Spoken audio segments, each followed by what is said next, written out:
그러니까 2024년의 변동성이 굉장히 클 거다. 그러니까 굉장한 위험이 있을 거라고 저는 봐요. 안전자산과 위험자산을 골라내셔야 되는 필요가 있는 거죠. 네. 왜 2024년이 그렇게 위험한가? 혼란스러운 국내 경제 상황이 앞으로 또 어떻게 될지 여쭤보면서 개인들은 좀 어떤 신호를 조심하고 어떻게 대응하면 좋을지 킹달러의 미래의 저자이시죠? 김정우 교수님 또 모셔봤습니다. 안녕하세요, 교수님. 네, 안녕하세요. 오래간만에 뵙겠습니다. 세계 경제 규모 2위인 중국마저도 정말 위기 이야기가 심심찮게 나오고 있었는데 이 중국의 침체가 우리나라랑 교수님 어떤 연관이 있을까요? 수출이죠. 수출이 줄어드는 게 중국과 아주 밀접히 관련이 돼 있는데 네. 크게 두 가지 이유입니다. 네. 중국의 경기 자체가 죽어서 네. 한국 제품의 수입이 줄어드는 게 있고 또 다른 하나는 미국과 중국 사이가 안 좋아져서 미국 동맹 국가들로 하여금 중국한테 이런 물건은 팔지 마라. 그게 우리가 잘하는 것들이 거기에 해당이 되는 거예요. 맞아요. 근데 그것은 현장에서는 잘 못 느끼죠. 그러니까 직장을 다니시는 분들, 월급을 받고 계시는 분들은 그걸 잘 못 느끼죠. 맞아요. 하지만 영업부서에 계신다든가 CEO들이라든가 뭐 이분들은 걱정이 태산일 거예요. 그렇죠. 네. 저는 그래서 조금 이제 분위기가 바뀌어야 된다고 보는 게 우리나라가 수출로 먹고 사는 나라인데 직장 다니시는 분들 중에 자기가 수출을 한다고 생각하시는 분은 그렇게 많지 않을 거라고 봐요. 맞아요. 근데 사실은 자기가 만드는 거 모든 게 다 수출과 관련되는 것들이거든요. 네. 그러니까 웬만한 사람은 자기가 글로벌 비즈니스를 한다고 생각을 못 하는 거예요. 이제 이게 바뀌어야 됩니다.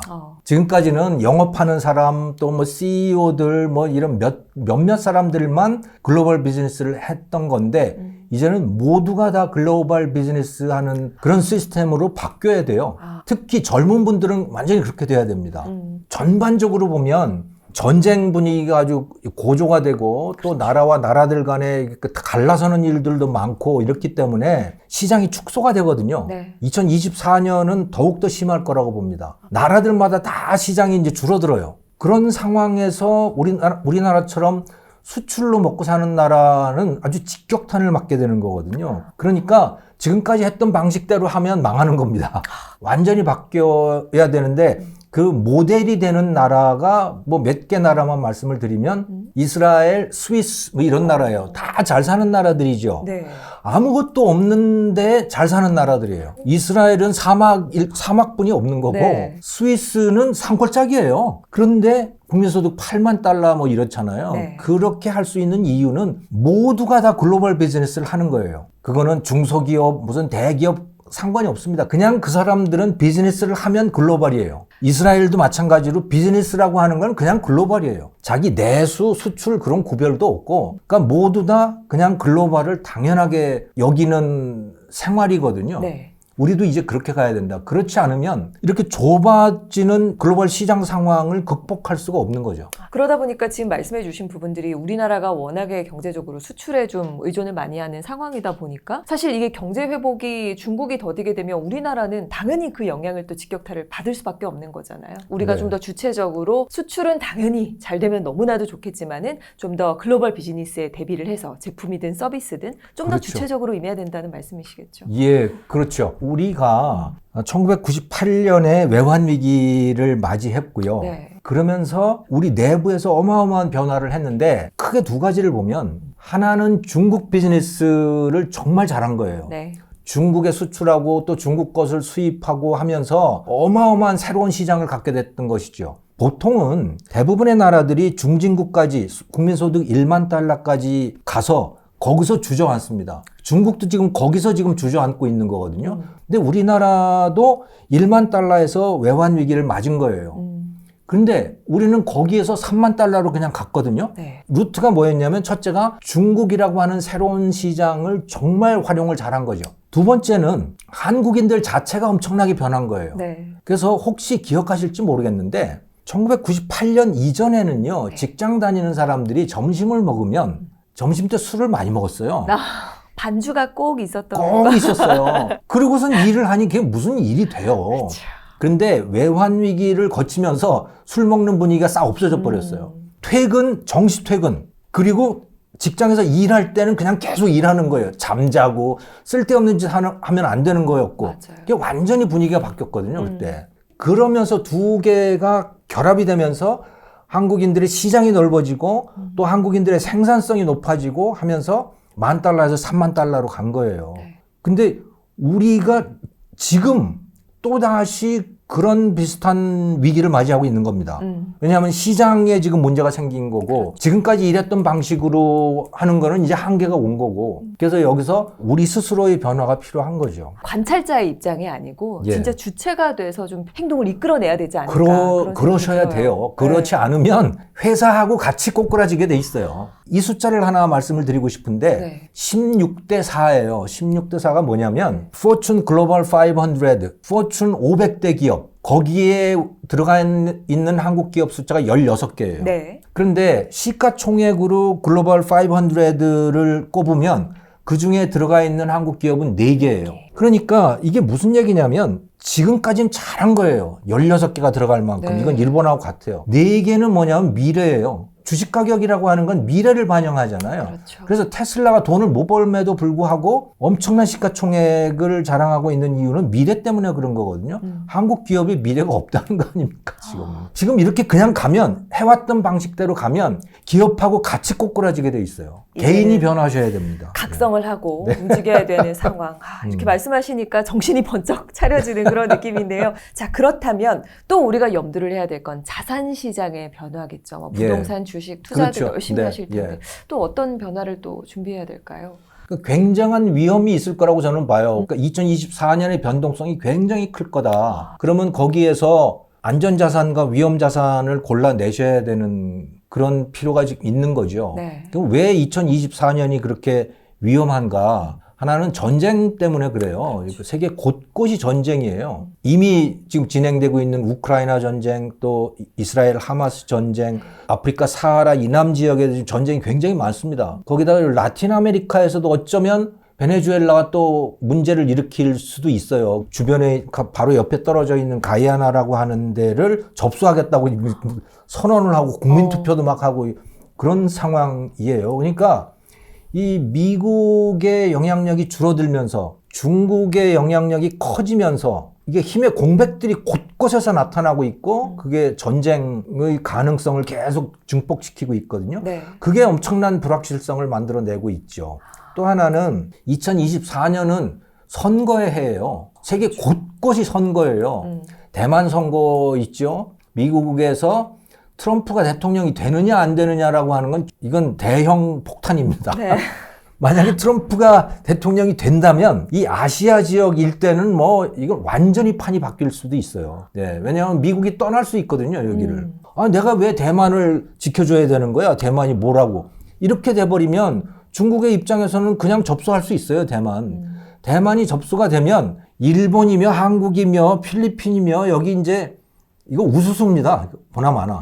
전쟁을 할지 안 할지는 모르겠지만 전쟁을 안 해도 가서 중국한테 엎드려야 되는 상황이 오게 되는 거죠. 와. 네, 그러니까 2024년은 정말 곳곳이 지뢰가 묻혀 있는 해인 거예요. 그러면 이거는 금융시장에도 당연히 영향을 주는 거죠. 네.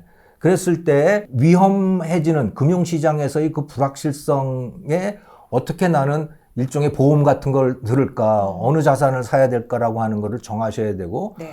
그럴 때 이제 이런 전쟁 위험 또 정치적 위험 플러스 고려하셔야 되는 게 미국 연준의 금리 정책이 어떠할 건가. 그러니까 연준의 기준금리는 언제까지 저렇게 고금리 상태를 유지할 것인가. 그다음에 또 지금 계속해서 진행되고 있는 게 그 연준이 보유하고 있는 자산을 계속 매각하고 있거든요. 네. 금리는 아시는데 자산을 매각하는 거에 대해서는 잘 몰라요. 잘 몰라요. 그 자산 매각이라고 하는 게 뭐냐면 코로나 이후에 양적 완화라고 하는 걸 했잖아요. 연준이. 그렇죠. 네. 양적 완화라고 하는 거는 중앙은행이 직접 돈을 찍어서 빚을 사준 거예요. 채권들을. 그래서 정부가 발행한 채권도 사주고 회사가 발행한 채권도 사주고 그래서 다 그냥 돈을 갖다 준 거죠. 네. 그러면 그 회사에 또는 그 국채들이 연준의 창고에 쌓여 있을 거 아닙니까? 네.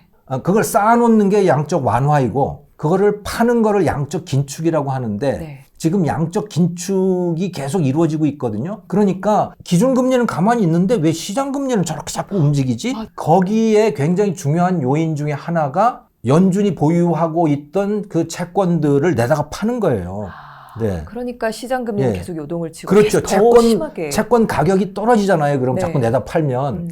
그러니까 채권 가격이 떨어진다는 것은 금리가 올라간다는 것을 뜻하는 거죠. 단순하게 금리만 고금리 시대가 아니라 네. 어떻게 보면 시장 금리는 계속 또 요동을 칠 수밖에 없는 그런 상황이 지금 반복이 되고 있는 거네요. 그렇죠. 그러니까 이런 정치적인 불확실성 플러스 연준이 주도하고 있는 그 금리의 움직임 두 가지를 이제 동시에 봐야 되는 거죠. 어려운 일이에요. 네, 사실 2023년 연말에 뭔가 분위기가 내년에도 좋을 것 같진 않은데 교수님 쭉 짚어주신 걸 보니까 정말 큰 폭탄이 네. 또 2024년에는 도사리고 있기 때문에 더욱더 이제 뭐 자산이라든가 이런 것들을 잘 정비하실 필요가 있을 것 같은데요. 지금 어떻게 보면 세계 경제 흐름에 대해서 좀 짚어주신 것 같은데 네. 중국 얘기를 또 살짝 돌아보자면은 중국 같은 경우는 요즘에 신용 불량자 수가 그렇게 많다면서요, 교수님? 예, 그동안 빚으로 쌓아온 만리장성이었는데 이제 지속 가능하지 않은 상태가 되었던 거죠. 근데 중국은 그렇게 가계부채 문제가 그렇게 크지 않아요. 정말 중요한 것은 이 부동산 개발업자들의 부채 플러스 중국 지방정부들의 부채가 굉장히 커요. 그거는 부동산 개발업체하고 똑같은 맥락 속에 들어있는 겁니다. 왜냐하면 중국 지방정부가 부동산 개발업체거든요. 말하자면 네. 그들이 뭐 개발업자다라고 내세우고 있는 건 아니지만 결국은 그 부동산 개발을 해서 그 돈을 가지고 살림을 꾸려 나가는 게 지방정부이기 때문에 네. 두 개가 똑같아요. 그렇군요. 예, 그리고 그게 다 부채인 거죠. 그 중국 지방정부의 공무원들이 승진을 해야 되잖아요. 네. 승진을 하려면 중앙정부, 즉 공산당으로부터 성과를 인정을 받아야 되는 거죠. 그 성과가 뭐냐? 그거는 지역 GDP 성장률인데 그걸 GRP라고 얘기를 하죠. 그럼 그거 성장률을 어떻게 만들어낼 거냐? 뭔가를 하면 되잖아요. 계속. 그렇죠. 네. 뭔가를 지으면 되거든요. 제일 쉽게 지을 수 있는 게 뭐냐? 주택 짓는 거고요. 네. 그다음에 도로 놓는 거, 고속철도, 비행장 뭐 이런 것들인 거예요. 네. 그걸 계속 지은 거죠. 부채로 그냥 지어 올린 거네요. 그렇죠. 그게 계속해서. 다 빚인 거예요. 단순 평가네요. 어떻게 보면. 그렇죠. 네. 그것이 한 20년 된 거고 특히 2008년 이후에 그게 심했던 겁니다. 그렇게 오다가 이게 누가 봐도 야 이거는 아닌데 하는 시점이 된 거죠. 네. 이제 한 2017년 8년 이 무렵 되면서 네.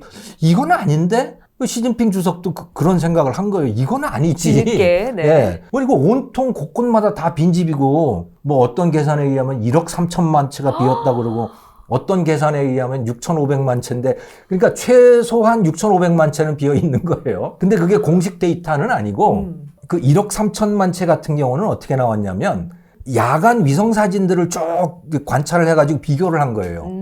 거기 불 꺼진 데들 있잖아요. 그럼 사람이 안 사는 예, 거니까요. 그러니까 계속해서 꺼져 있는 데들. 그거를 이렇게 샘플링을 해가지고 했는데 그게 전체 주택의 한 20%가 비어 있다는 거죠. 그렇게 집들이 비어 있으니까 네. 이게 뭔가 잘못됐다는 건 누가 봐도 알잖아요, 그렇죠. 이거를. 그리고 그게 엄청난 부채 위에 서 있다는 것도 지표로 다 드러나는 거고. 그래서 이제 시진핑 주석이 우리도 그런 말 하잖아요. 집은 사는 거지 사는 게 아니야. 뭐 이런 거 하잖아요. 네, 맞아요. 거기도 똑같이 그런 얘기를 해요. 그러고서 이 부채 때문에 큰일 났다.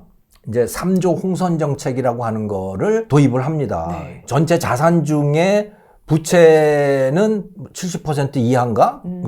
그렇게 되고 또 원리금 상환 비율은 전체 뭐 얼마 중에 얼마고 이렇게 세 가지. 그러니까 빚을 줄이는 정책을 하게 되는 겁니다.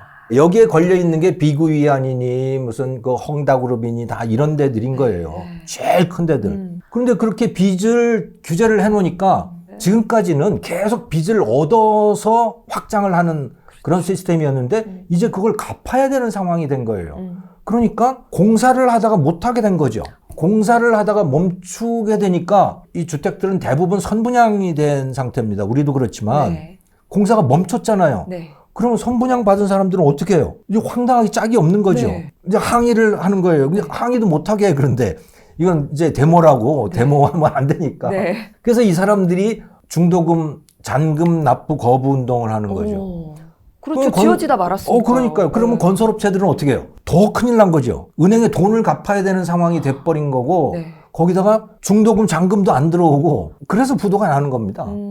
은행에서는 더 대출을 안 해주죠. 오히려 이제 거둬 상환을 받기 시작한 거니까 그 사람들이. 근데 GDP라고 하는 게 생산액이잖아요. 네. 중국의 그 생산액 중에 30%가 부동산과 관련이 돼 있어요. 뭐 한 25에서 30% 된다고 네. 해요. 그거는 집을 짓는 활동도 들어가고 관련된 무슨 뭐 가구라든가 뭐 네. 여러 가지들이 있잖아요. 네. 그러니까 사람들이 굉장히 불안하고 그러면서 집값은 떨어지고 중국 사람들의 자산 중에 80%가 부동산인데 그 부동산이 묶인 데다가 값은 떨어지지. 그러니까 돈을 쓸 수가 없죠. 거기다가 또 하나 문제가 뭐냐면 전쟁 분위기예요.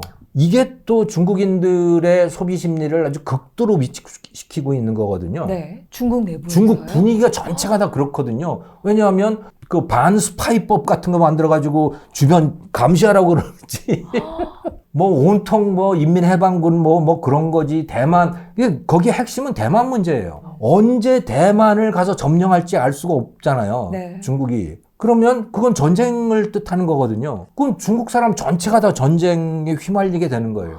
그리고 그 전쟁을 중국인들도 원해요. 우리가 독도 문제를 바라보거나 또는 북한 문제를 바라볼 때 이게 역사적인 대업이지 않습니까? 이런 것들이. 네.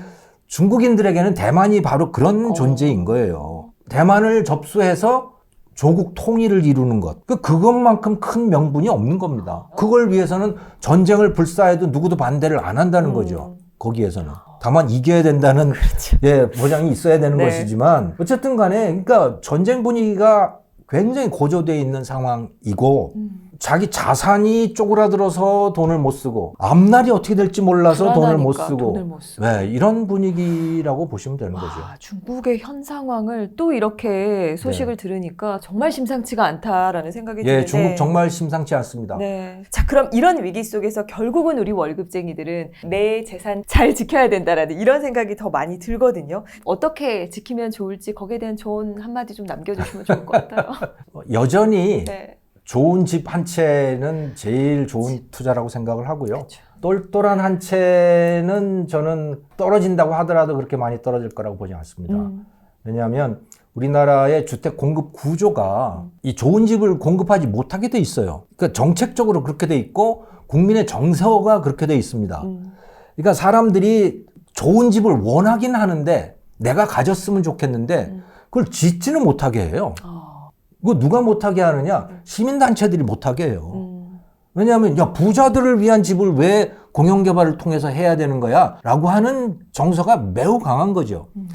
전반적으로 보면 고가주택을 공급하지 못하게 돼 있고 네. 심지어 이미 기존의 고가주택 지역인 강남에서도 재개발을 못하게 하잖아요. 잘 재건축이나 이런 거를. 왜냐하면 부자들을 위해서 뭔가가 나온다는 게 굉장히 마음이 불편한 거예요. 그런데 사람들은 시청자 여러분들도 마찬가지지만 그런 집에 살고 싶잖아요. 그러니까 수요는 계속 있는 거예요. 공급은 이루어지지 않아요. 그러니 어떻게 되겠습니까? 그리고 이런 구조가 해결될 가능성도 별로 없어요. 지금 교수님께서 얘기를 꺼내주신 부분을 네. 안 그래도 좀 같이 얘기를 나누고 싶었어요. 이게 네. 어떻게 보면 일면 양극화 현상이잖아요. 그렇죠. 누구나 살고 싶고 갖고 싶어하는 집, 주택은 계속해서 가치가 올라가고 네. 오히려 상대적으로 그렇지 않은 집은 가치가 계속 떨어지는 예. 이런 그런데 현상이- 그것만 공급하는 거예요. 거기에 대한 공급은 더 많아지니까. 그렇죠. 다 중저가 위주로만 공급을 하잖아요. 그렇죠. 예, 서민주택이라고 해서. 네. 그러니 그건 값이 보나마나잖아요. 자꾸 거기는 수요가 줄어드는데 공급은 계속 이루어지고 수요가 늘어나는 거는 공급 못하게 막아놓고 네. 결과는 너무나 뻔한 거죠. 그래서 저는 똘똘한 집 한 채 정도는 이거는 그러니까 어떻게든 장만해야 된다. 네. 그러면 교수님 이 얘기를 하시는 건 저희는 항상 믿고 싶은 건 부동산은 그래도 결국은 우상향한다라는 얘기를 항상 믿고 싶은데 요즘의 현 상황 보면 막 하락장 심하죠. 뭐 부동산 주택 가격 떨어지는 것도 많죠. 이러니까 우상향 끝난 거 아니야? 뭐 이런 생각도 들거든요. 이거는 금리 때문에 지금 나타나는 현상인데요. 네. 2020년 3월 그때 코로나가 본격적으로 터졌잖아요. 네. 그러면서 잠시 시장이 완전히 출렁하고 내려앉았다가 연준부터 돈을 마구 풀어내기 시작했고 그건 모든 중앙은행들이 다 그랬고 뭐 한국은행도 마찬가지고 다 그렇게 했죠. 네.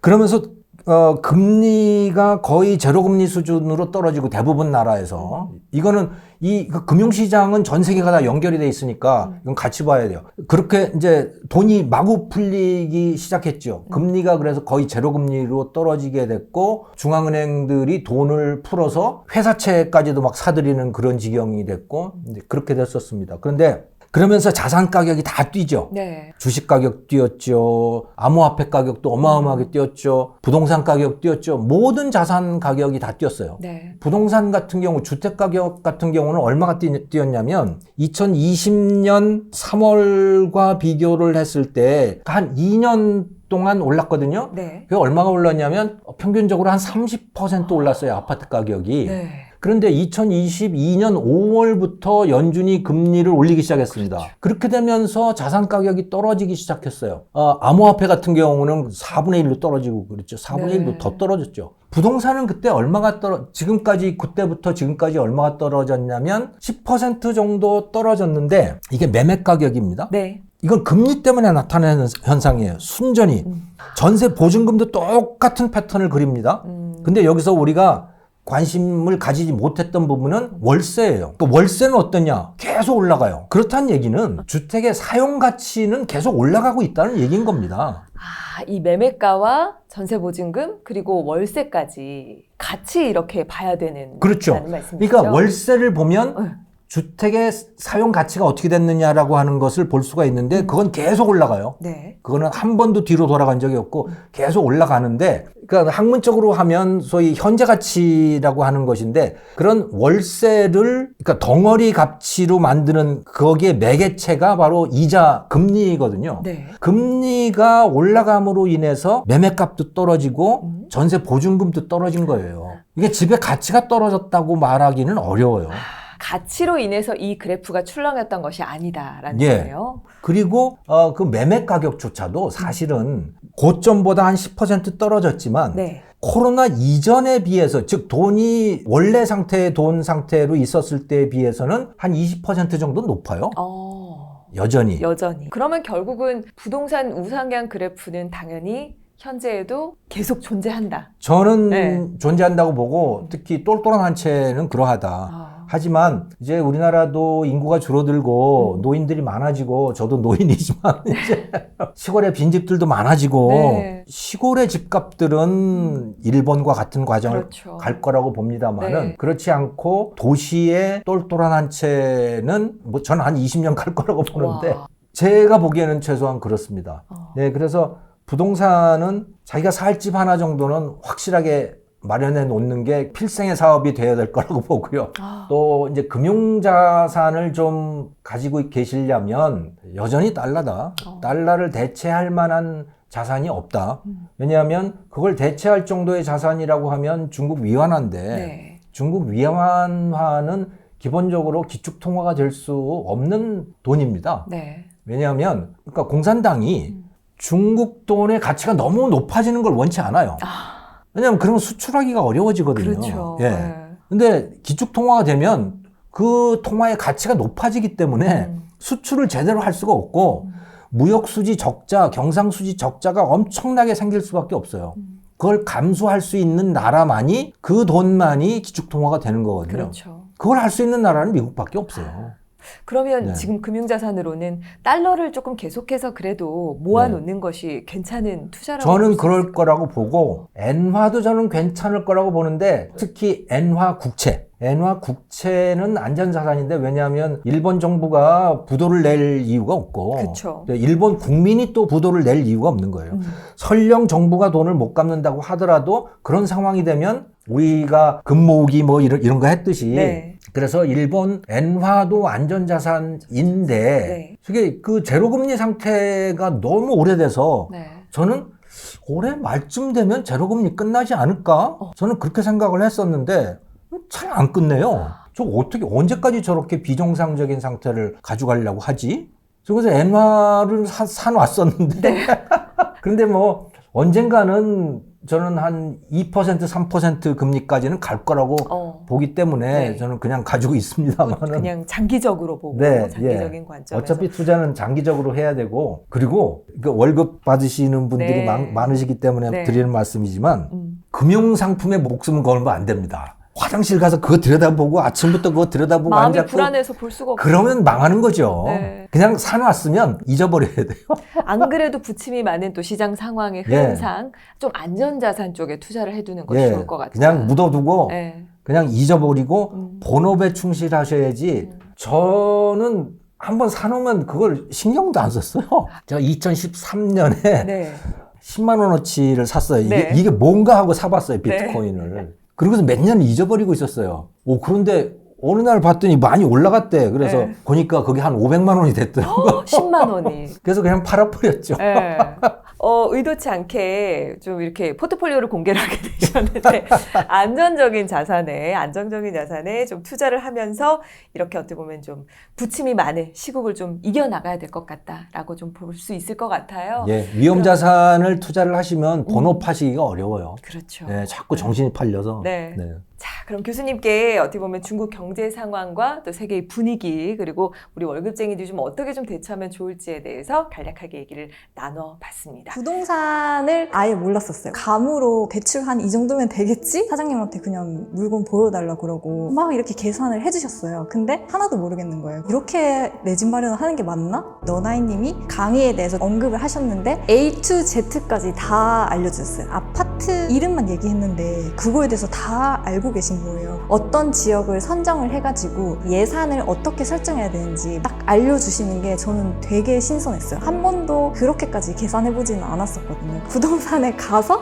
어떻게 해야 되고 매물을 어떻게 봐야 되고 그걸 어떻게 매수까지 이을 수 있는지 그거를 진짜 하나하나 다 체계적으로 알려주시더라고요. 그래서 내 집 마련은 이런 프로세스로 해야 되구나. 서울이나 경기도에서는 이렇게 집을 봐야 되는구나. 이런 가격일 때 굉장히 싼 가격이구나. 이런 거를 이제 판단할 수 있는 이 강의를 듣는 거를 망설이는 분들의 마음이 너무 이해가 돼요. 제가 그랬었기 때문에 이게 과연 맞나? 그런 생각을 많이 했었지만 너무 체계적이었고 정말 신뢰가 많이 가는 강의였던 것 같아요. 내가 이거만 보면 내 집 마련만큼은 후회 없이 할 수 있겠다. 그런 생각이 들었던 것 같아요.